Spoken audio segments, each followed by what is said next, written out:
आइए अब सुनते हैं कार्यक्रम शुभ प्रभात।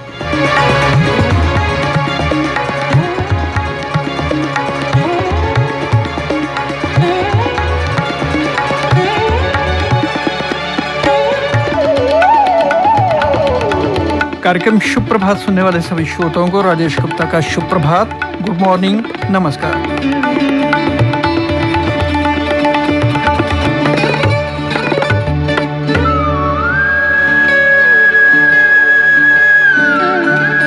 श्रोताओं, लगातार बढ़ती जनसंख्या की वजह से जो सबसे बड़ी चुनौती पैदा होती है वो है प्राकृतिक संसाधनों पर बढ़ता दबाव।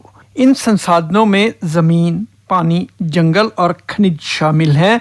जनसंख्या के बढ़ने की वजह से इन संसाधनों का ज़रूरत से ज़्यादा इस्तेमाल होता है। नतीजतन कृषि उत्पादकता और पानी की कमी के साथ साथ पर्यावरण में गिरावट होने की संभावना भी बढ़ जाती है। श्रोता, जनसंख्या किसी भी राष्ट्र के लिए एक अमूल्य पूंजी होती है जो वस्तुओं और सेवाओं का उत्पादन करती है, वितरण करती है और इस्तेमाल भी करती है। लेकिन अति किसी भी चीज की अच्छी नहीं होती, फिर चाहे अति जनसंख्या की ही क्यों ना हो। वर्तमान में भारत की जनसंख्या वृद्धि इसी सच्चाई का उदाहरण है। अनुमान है कि वर्ष 2025 तक भारत की जनसंख्या भी बढ़कर 1.5 अरब तक हो जाएगी। श्रोताओं, आज सुबह सुबह हम जनसंख्या की बात इसलिए कर रहे हैं क्योंकि आज 11 जुलाई का दिन है जिसे हम मनाते हैं विश्व जनसंख्या दिवस के तौर पर। तो कार्यक्रम शुभ प्रभात के आज के इस अंक में प्रस्तुत है विश्व जनसंख्या दिवस के उपलक्ष्य पर विपुल शर्मा द्वारा की गई डॉक्टर आरती से बातचीत। दिन, सप्ताह, महीने मनाने का मकसद यही होता है लोगों में जागृति पैदा की जाए ताकि उन्हें इस बात का ज्ञान हो कि जो भी उन्हें बतलाया जा रहा है या जो भी कोशिशें की जा रही हैं उन्हीं के फ़ायदे के लिए हैं। काफ़ी सालों से हमारे प्रयास चल रहे हैं कि इस बढ़ती हुई आबादी को नियंत्रित किया जाए, लेकिन बदकिस्मती से कहना पड़ता है कि अभी तक वो कामयाबी नहीं मिली है। यहाँ पर हम अंकुश लगाना चाहते हैं, वहाँ पर नहीं लगा पाए हैं। इनके क्या कारण हैं, क्या क्या कुछ और होना चाहिए, आज हम इन सब बातों पर चर्चा करेंगे। हमारे साथ स्टूडियो में हैं deputy chief medical officer, directorate of health services Jammu, doctor Aarti. Doctor साहब, स्वागत है आपका इस कार्यक्रम में। अगर मैं जनसंख्या विस्फोट कहूँ, आप तो पॉपुलेशन डे मना रहे हैं तो गलत नहीं होगा। क्या हुआ है ऐसा कि हमारी जो कोशिशें हैं इतनी सफल नहीं हुई हैं? जी, यही कोशिशों को कामयाब बनाने के लिए हम हर साल एक वर्ल्ड पॉपुलेशन डे हम मनाते हैं, जिसमें हम लोगों के घर घर तक जाकर उनके जो भी बेनिफिशरीज हमारे रहेंगे उन तक ये संदेश पहुंचाते हैं कि हमारे पास इस जनसंख्या को सीमित करने के लिए, कंट्रोल में रखने के लिए बहुत सी सुविधाएं मुफ्त में आपको स्वास्थ्य केंद्रों में मिलेंगी। पूरा साल हमारी कोशिश रहती है और हम ये सर्विसेज प्रोवाइड करते रहते हैं। बट ये जो हम वर्ल्ड पॉपुलेशन डे है 11 जुलाई का, ये हम पिछले 13 सालों से लगातार मना रहे हैं। ये हमारी भारत सरकार के जो स्वास्थ्य और परिवार कल्याण केंद्र है उसकी तरफ से ही हमें सारी गाइडलाइंस आती हैं और हम उन्हें यहाँ फॉलो कराते हैं। हर साल एक नए स्लोगन के साथ ये दिन मनाया जाता है। सबसे पहले मैं जो इस साल का स्लोगन है वो आपको बताना चाहूँगी, और वो है कि आज़ादी के अमृत महोत्सव में ले हम ये संकल्प कि परिवार नियोजन को बनाए हम खुशियों का विकल्प। जी। तो पहले शुरू में हम ये कहते थे 2 या 3 बच्चे जी। उसके बाद एक समय आया जबकि 2 बच्चों के लिए कहा जाने लगा जी। और जो पढ़े लिखे परिवार हैं उनमें तो शायद एक ही बच्चा वो समझते हैं कि काफी है अगर हम उसका अच्छी तरह से पालन पोषण कर पाएं। तो क्या आप समझती हैं कि जो हमारा पढ़ा लिखा वर्ग है उसमें वाकई मतलब नियंत्रित किया है आबादी को, या कुछ पढ़े लिखे लोग भी वैसे ही हैं जो इस तरफ ध्यान नहीं देते हैं? नहीं, पढ़े लिखे लोग तो बिल्कुल अच्छी तरह से अवेयर हैं कि हमें एक छोटा परिवार चाहिए, कि एक बच्चा या 2 बच्चे होंगे तो उसका पालन पोषण वो अच्छे से कर सकेंगे। अच्छा टाइम उसको, एक जो क्वालिटी टाइम जो अपने माँ बाप हैं वो बच्चों को दे सकेंगे। बट हमें इस पॉपुलेशन में सिर्फ पढ़े लिखे लोगों को ही नहीं देखना, हमारे बहुत सारे ऐसे गाँव में रहने वाले लोग हैं जिनको इन सुविधाओं का कुछ भी अंदाज़ा नहीं है कि ये फ्री में मिलती हैं, हर स्वास्थ्य केंद्र पे मिलती हैं। और इस वक्त ये जो हम लोग इस वक्त फोर्टनाइट मनाते हैं, हमारा यही रहता है कि घर घर जाकर, सिर्फ पढ़े लिखे लोग नहीं, वो लोग जिनको बिल्कुल भी जानकारी नहीं है इन सुविधाओं की, उनके घर घर जाकर उनको हम समझाएंगे, उनको काउंसलिंग करेंगे कि वो इन सब सुविधाओं को यूज करें जी। और अपने परिवार को एक सुखी परिवार बनाएं। जैसे आपके केंद्रों द्वारा डिस्पेंसरी, कम्युनिटी हेल्थ सेंटर, फिर जाके सब सेंटर, सब कुछ होता है। जो फार फ्लंग एरियाज हैं, यहाँ पर हो सकता है डिस्पेंसरी भी ना हो, आप क्या उन इलाकों की बात कर रहे हैं? जी जी जी, मैं उन्हीं इलाकों की बात कर रही हूँ क्योंकि वही हमारी समस्या का कारण है। इसके लिए हमने जो फार फ्लंग या स्लम्स हैं उनके लिए हमारा एक आशा वर्कर होती है। एक आशा वर्कर 1000 की पॉपुलेशन को देखती है। उस 1000 की पॉपुलेशन में हमने कैलकुलेट किया होता है कि 160 एलिजिबल कपल होते हैं। एलिजिबल कपल मीन्स जो एक चाइल्ड बेयरिंग एज में दंपति होती है। तो इस आशा को हमने ये इसकी ड्यूटी होती है कि घर घर जाके उनको परिवार नियोजन की जो भी सुख सुविधाएं हैं वो उनको पहुंचानी है, जो एक घर में हम दे सकते हैं। दूसरा, अगर उनको हमने कोई लॉन्ग एक्टिंग मेथड्स के लिए करना है तो हम उनको मोटिवेट करते हैं और उनको नज़दीकी जो भी उनका स्वास्थ्य केंद्र होता है वहां लाकर उनको वो सुविधाएं देते हैं। बार बार आप सुख सुविधाओं की बात कर रही हैं, जी। तो किस किस्म की सुख सुविधाएं जो हैं यहाँ पे उपलब्ध होती हैं या लोग जो है उनका फायदा उठा सकते हैं? जी, इन सुख सुविधाओं को हम एक कैफेटेरिया अप्रोच, एक बास्केट अप्रोच बोलते हैं कि हमारे पास इतनी सारी हैं कि हम एक जो भी दंपति हमारे पास आती है उसके सामने हम एक बास्केट ऑफ चॉइस रखते हैं। उसमें हमारे पास शॉर्ट एक्टिंग मेथड से लेके long acting reversible plus long acting permanent methods का विकल्प रहता है। आपको पूरा बताना चाहूंगी, जो शॉर्ट एक्टिंग है जिनमें आपको स्पेसिंग करनी है 2 बच्चों के बीच में, तो उसके लिए हमारे पास ओरल कंट्रासेप्टिव्स, इंजेक्शंस, अंतरा इंजेक्शन एक नई चीज आई है। वैसे ही जैसे छाया टैबलेट है, सेंटक्रोमिन टैबलेट हम इसको बोलते हैं। ये इतनी ज्यादा चीजें हैं कि वो जो पहले जमाने में सिर्फ निरोध जहाँ वो मालायन की दवाई ही काम आती थी, अब वो चीजें वो जो उनको रोज रोज यूज करनी पड़ती थी और फेलियर रेट भी ज्यादा था। तो अब ये हम लोग ये उन तक पहुंचाना चाहते हैं कि ये जो छाया है, अंतरा है, कॉपर्टीज है, 5 साल की एक बार रखवाएंगे तो उनको 5 साल तक के लिए उसमें परहेज रहेगा, फिर जब 10 साल तक वो यूज कर सकते हैं। ये रिवर्सिबल है। जब उनको बच्चा चाहिए वो कभी भी इन चीजों को छोड़े, उनको अपना परिवार एक फिर से प्लान कर सकते हैं। तो दूसरा रहा, जिनका परिवार पूरा हो गया है, 2 बच्चे हैं, बड़े हो गए हैं, अब उनको बच्चों की जरूरत नहीं है, तो वो लॉन्ग एक्टिंग इरिवर्सिबल, जिसमें हम औरतों के लिए लेप्रोलाइगेशन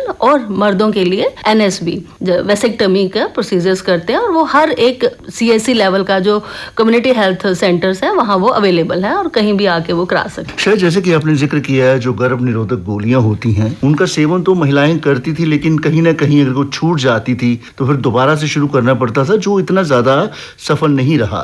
जिस कॉपर्टी की आप बात कर रही हैं वो कॉपर्टी लगवाना शायद सबसे ज्यादा सुरक्षित रहता है, लेकिन कई बार ये भी शिकायत की जाती है कि कॉपर्टी लगने के बावजूद उनके बच्चा ठहर गया, ऐसा होता? बहुत कम चांसेस होते हैं, बहुत कम, 0.01 कहेंगे 100 में से कोई 1 या 2 ही ऐसी होंगी, ऐसे नहीं होती। लेकिन कॉपर्टी लगवाने का भी कहते हैं एक तरीका होता है, ये कब लगवानी चाहिए ये नहीं है कि अब डॉक्टर को कुछ भी ना बतलाओ, जाके कह दो नहीं मुझे कॉपर्टी लगवानी है। नहीं, उसके लिए आपने सही क्वेश्चन पूछा। जब भी कॉपर्टी लगवानी होती है, एक तो पहले हम उसका टेस्ट करते हैं कि वो प्रेग्नेंट तो नहीं है, फिर वो डिपेंड करता है कि वो किस स्टेज में आई। अगर तो वो नॉर्मल उसके मेंस्ट्रुअल पीरियड्स चल रहे हैं तो वो किसी भी टाइम उस पीरियड के दौरान आएगी, हम उसका टेस्ट करेंगे, नेगेटिव आएगा हम उसको कॉपर्टी रख देंगे। उसने अभी बच्चा पैदा हुआ है उसको हम देखेंगे 6 हफ्ते के बाद हम उसको कॉपर्टी रखेंगे। और अगर किसी का एबॉर्शन मिसकैरेज हो जाता है तो उसको हम इमीडिएटली उसी वक्त कॉपर्टी रख सकते हैं। तो कॉपर्टी का जैसे आपने कहा कि अवधि कई बार 3 साल, 5 साल, 10 साल भी चल सकती है, तो ये क्या औरतें खुद इसको चेक कर सकती हैं या कहीं भी उन्हें लगता है कि नहीं अब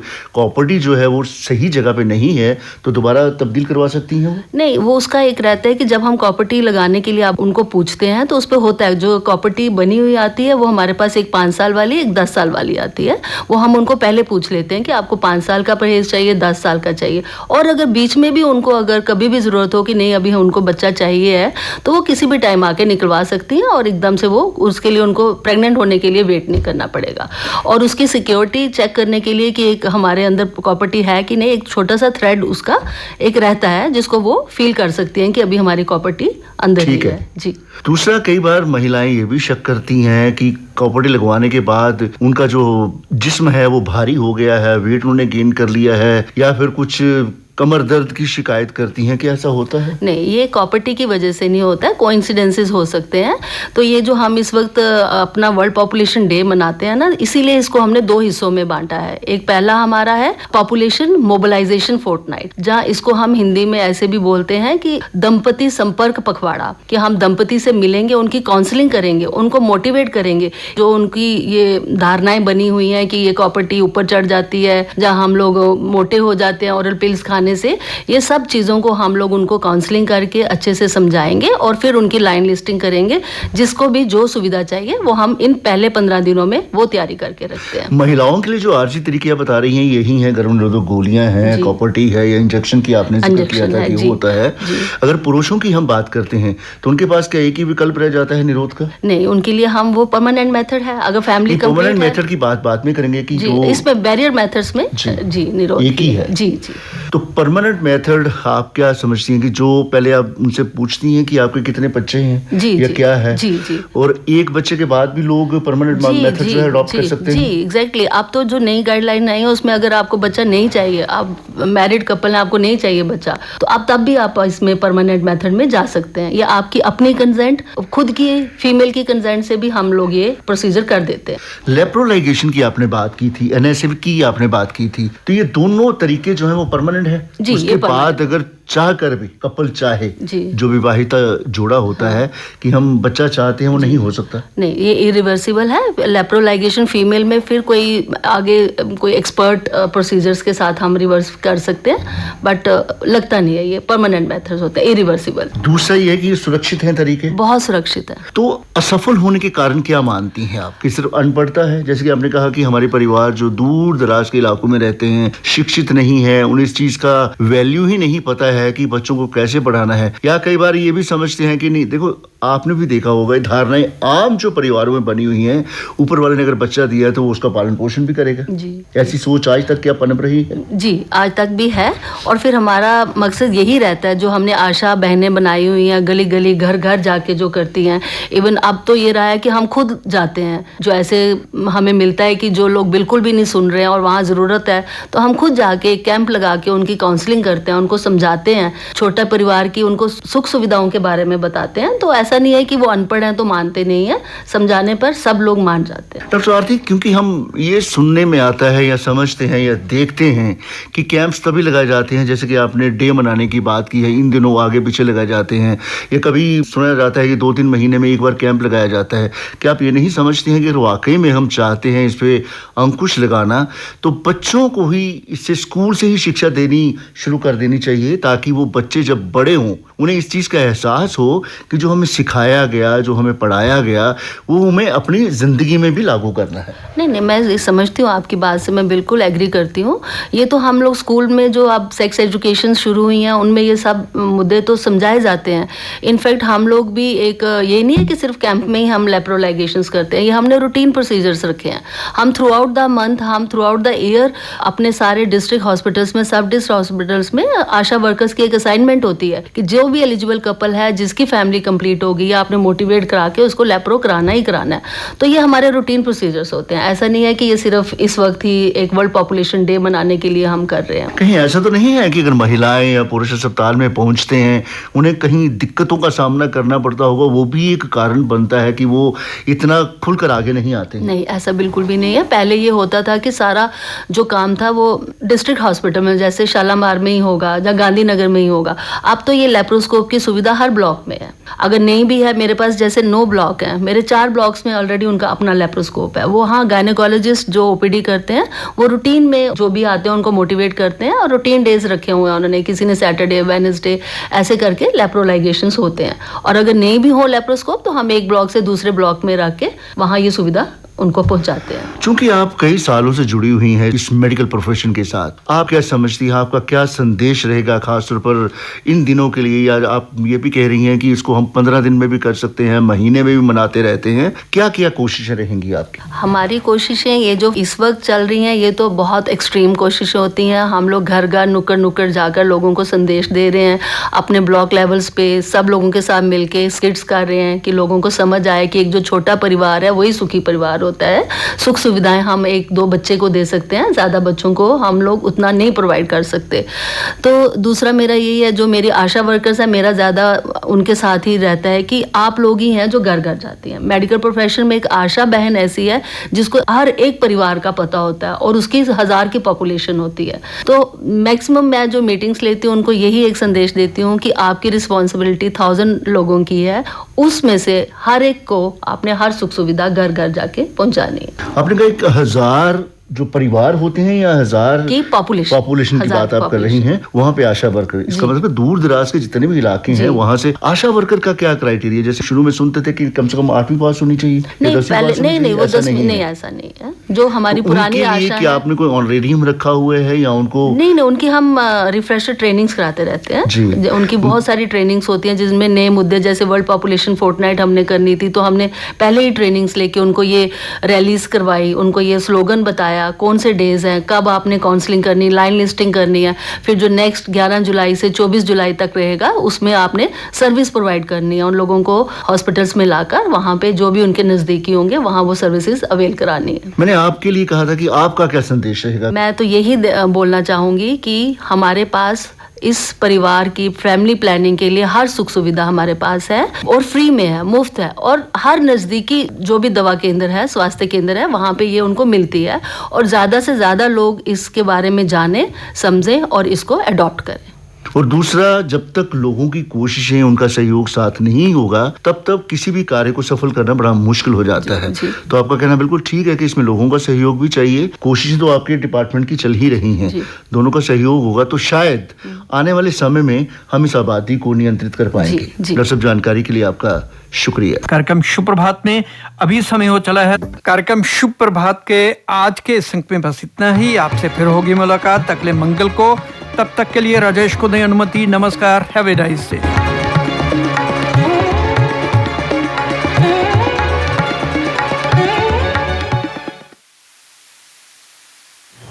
आप सुन रही थी कार्यक्रम शुभ प्रभात, प्रस्तुति राजेश गुप्ता की।